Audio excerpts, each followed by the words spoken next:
என்னடா சொல்ற நீனு? ஆளுக்கு மீறி இருக்கும் பயமே, நான் காப்பாத்துறேன்டா உன்னை. இந்த வாட்குள்ள போடா. அட போடா.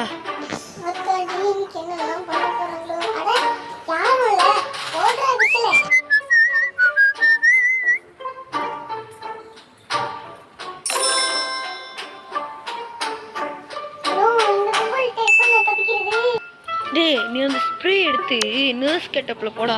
அவ திரும்பி பாக்குறப்ப மூஞ்சில புஷ்ஷுன்னு அடிச்சு.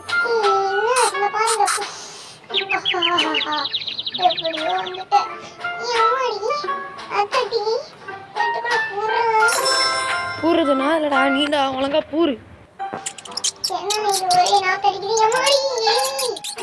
டேய், சீஸை தூக்கி போடுறா.